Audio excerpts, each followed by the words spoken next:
Somaliland ayaa sheegtay in dawladda Soomaaliya ay kala hadashay joojinta colaadda ka taagan deegaanka Tukaraq ee gobolka Sool. Wariyaheena inooga soo warama magaalada Hargeysa Ilyas Cabdi Cali ayaan arrimahaasi qadka taleefanka uga wareysanay. maantay Cabdiqani wasiirka arrimaha dibadda Soomaaliland Saad Cali Shire oo maanta warbaahinta qaybo kamid ah kula hadlay xafiiskiisa waxa uu sheegay in wasiirka arrimaha dibadda Soomaaliya ay ku kulmeen magaalada Addis Ababa ee dalka Itoobiya isla markaana ay ka wada hadleen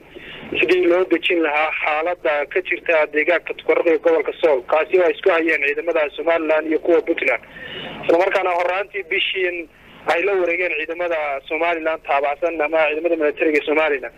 wasiirku waxa uu sheegay in isla afkarteen in colaadaasi la qaboojiyo isla markaana dadka deegaankaasi horumarkooda laga shaqeeyo oo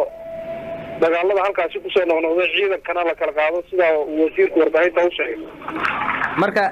Ilyas wasiirku ma ka hadlay hadii ay jiraan qodobo kale oo dawladda Soomaaliya ay kala hadleen sida heshiiska u dhaxeeya labada dhinac iyo muranka maalmihii u dambeeyay ka taagnaa dhanka maamulka hawada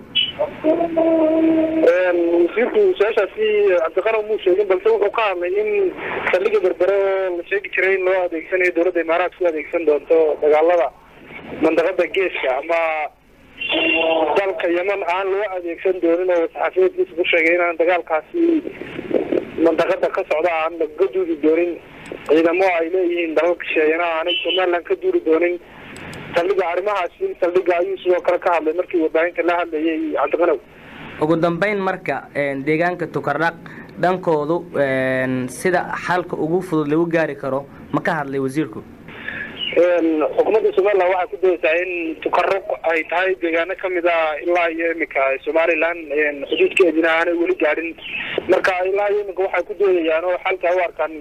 mas'uuliyiinta dawladda aan la hadalnay in dhammaan xuduudaha Somaliland la wada gaaro isla markaana xalka kaliya la yahay in xuduudkooda ay gaaraan Somaliland